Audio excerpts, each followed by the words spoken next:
ঠাকুরগাঁও জেলার মাঠ জুড়ে কৃষকেরা এখন আলু নিয়ে ব্যস্ত। কেউ বা তুলছেন, আবার কেউ বা জমিতে আলু পরিচর্যা করছে। গত বছর আলুর দাম ভালো পাওয়ায় এবারও লাভের আশায় আলু চাষ করে কৃষকেরা।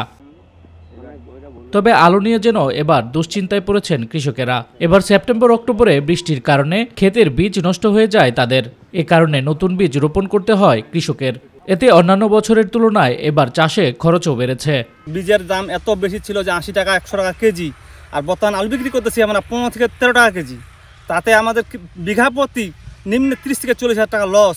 অন্যদিকে মাঠ পর্যায়ে প্রতি কেজি আলুর দাম নেমেছে 20 টাকায়, যা আলু উৎপাদন খরচের চেয়েও কম। কৃষকরা বলছে আলুর বীজ, সার, কীটনাশকের দাম বেড়ে যাওয়ায় এবার আলুর উৎপাদন খরচ বেড়ে গেছে। তবে আলুর দাম পড়ে যাওয়ায় লোকসানের মুখে পড়ছেন চাষিরা। আলু বেচে আমাদের কৃষকের কিছু প্রফিট থাকবে না, নাই শুধু আমাদের খরচাটা আসতেছে, কোনো আমাদের প্রফিট থাকবে না। মোটামুটি আমাদের বিঘা প্রতি 80 থেকে 90 হাজার টাকা খরচ। এখন আলু বিক্রি করতে হচ্ছে আজকে 13 টাকা কেজি। এই 13 টাকা কেজিতে আমাদের বিঘা প্রতি 60 হাজার টাকা, আমাদের 30 হাজার টাকা বিঘা প্রতি লস হচ্ছে। জেলা কৃষি বিভাগের এই কর্মকর্তা বলছেন, আলুর বহুমুখী ব্যবহার ও আলুর রপ্তানি নিশ্চিত করা গেলে কৃষক আলুতে লাভবান হবেন।